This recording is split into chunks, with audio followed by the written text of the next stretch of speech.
Good evening, welcome to Cardiff City TV. What a finish, what a goal!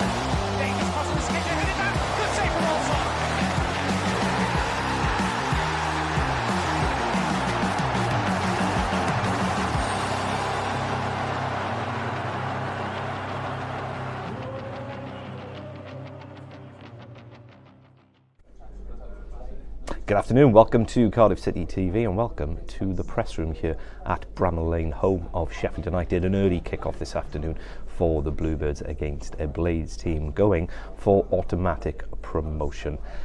Pressure put on the Blades last night by Middlesbrough with that 5-1 win over Norwich City. Paul Heckingbottom's team looking to respond this afternoon.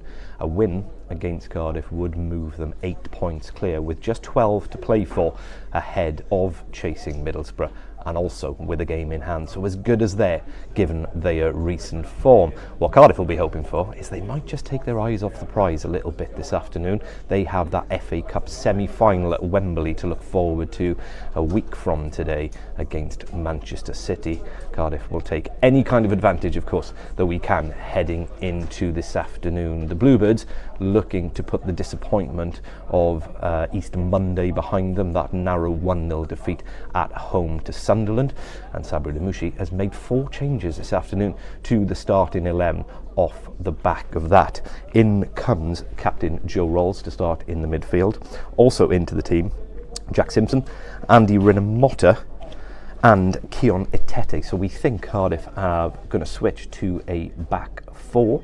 That would mean Ryan Alsop in goals as ever, Perry and G at right back. It would mean Jack Simpson at left back. He of course came off the bench to play as a left wing back in the second half of that game on Easter Monday. A centre half pairing then of Mark McGuinness and Cedric Keeper. We think then it's a midfield 3 of Ryan Wintle, Joe Ralls and Andy Rinamotta, and a front 3 of Jaden Philogene, Kaba and Keon Itete. Keon Itete probably playing off that left-hand side as he did late on against Sunderland, where he did actually make an impact and of course had the best chance of the second half for the Bluebirds, drawing a good save from Sunderland keeper Patterson. On the bench for Cardiff, Marlon Romeo drops to the bench as part of those changes. So does Shea Ojo, so does Romain Sawyers and Connor Wickham. Better news, Callum O'Dowda back in the matchday 18. He is amongst the substitutes. For Sheffield United then, they've made changes ahead of that FA Cup semi-final, probably, like we said, with one eye on them.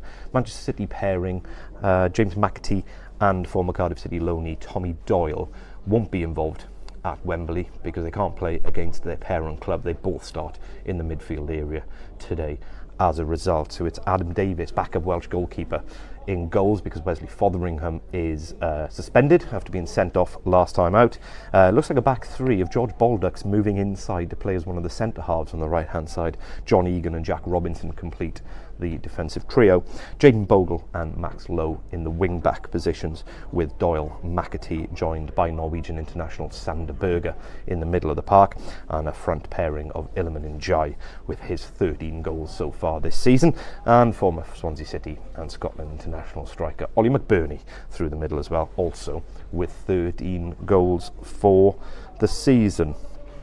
In terms of the Bluebirds, we all know the situation, looking to avoid dropping into League One for the first time in 20 years since that Andy Campbell goal, of course, at the Millennium Stadium. Got us promoted over Queen's Park Rangers. We have a 1 point gap. Coincidentally, Queen's Park Rangers dragged back into the relegation battle at the moment, but a 1 point gap for Cardiff currently on Reading, who played Burnley this afternoon. So not an easy fixture for either of these two sides. And of course, Cardiff still have that game in hand, that in a couple of weeks' time we have to come back to this neck of the woods just 12 miles further south for that rearranged game against Rotherham United.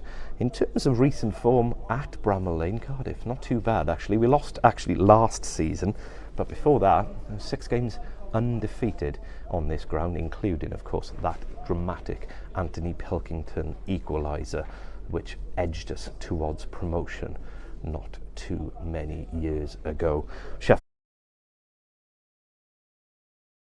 So all to play for this afternoon. Quite frankly, anything would be a bonus, wouldn't it, against the team second in the league going for automatic promotion.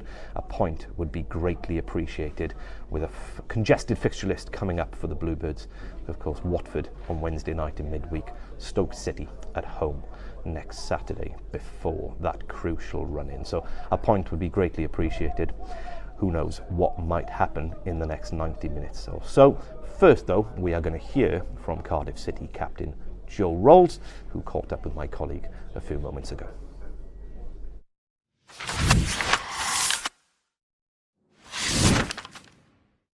Win at Blackpool in the bid to beat the drop. Yeah, massive win. Good day as well for us. Obviously, we didn't follow it up.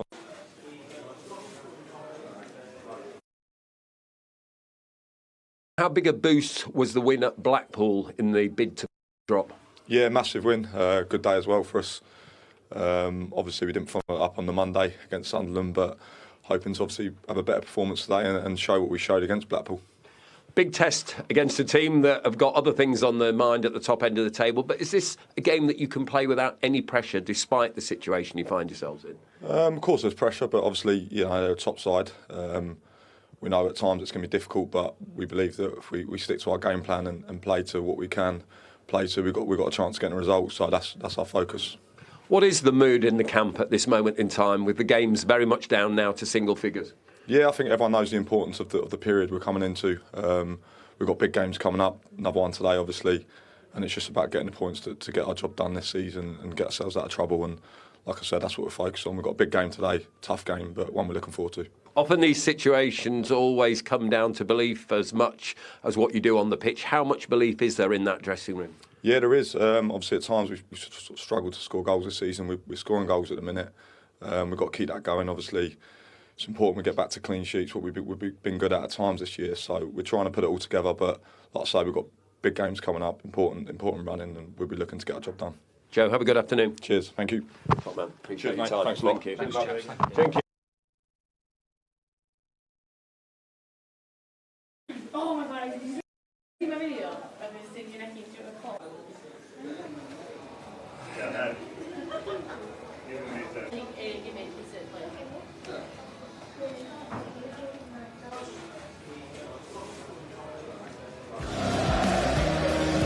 Good evening, welcome to Cardiff City TV.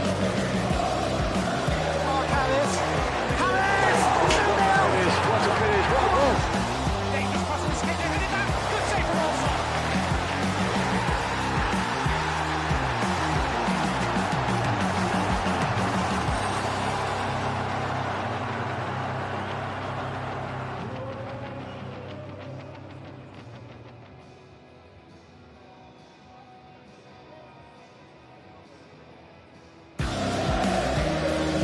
Good evening, welcome to Cardiff City TV.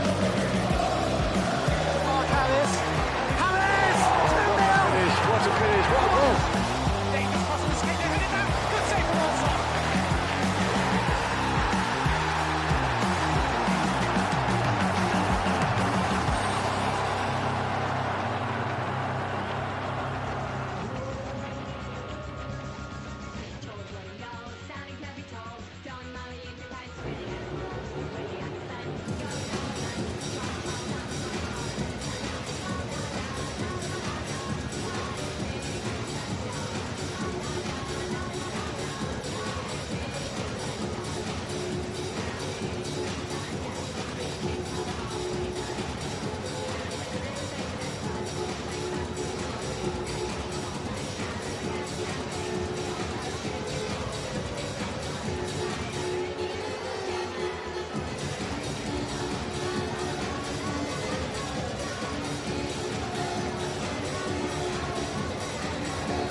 afternoon, welcome to Cardiff City TV.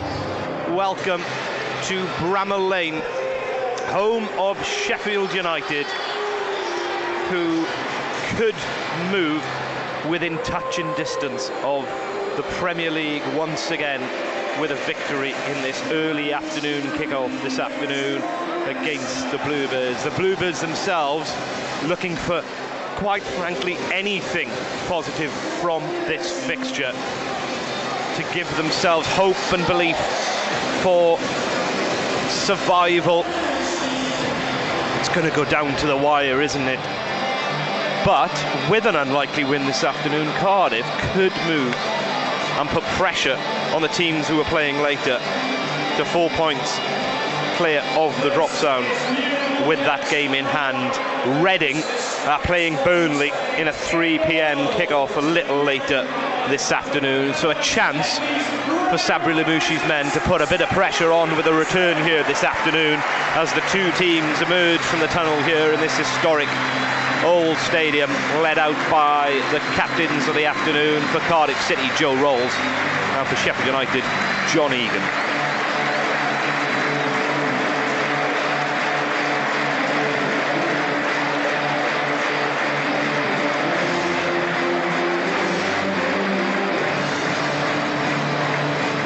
In terms of personnel, the Bluebirds have made changes from that disappointing 1-0 Easter Monday defeat to Sunderland. 4 in fact in the starting lineup. Captain Joe Ralls back in the side, so is Andy Rinomhota. We expect them to make up a midfield 3 with Ryan Wintle, with Romain Sawyers dropping to the bench. It looks like a back 4 this afternoon, with Perry and G at right back, Cedric Kipre and Mark McGuinness together at centre back, and Jack Simpson starting at left back. Ryan Alsop is a goalkeeper, and a front 3 of Jaden Philogene, Sori Kaba and Keon Itete, perhaps with Itete playing off the left-hand side as he did in the second half of the last game against Sunderland, and also to great effect in the game that never happened away at Rotherham, just a few short miles from here a few weeks ago. For Sheffield United, maybe, just maybe, one eye on that FA Cup semi-final with Manchester City next weekend at Wembley, because both of their Man City loanees, ineligible to play in that cup clash against their parent club, start in the middle of the park. That, of course, former Bluebird Tommy Doyle, a loanee last season, and James McAtee. They're joined in the middle of the park by Norwegian international Sander Berger, who cost £23 million from Genk a few seasons ago. The back 5 today for Paul Heckingbottom's men, we think, is Jaden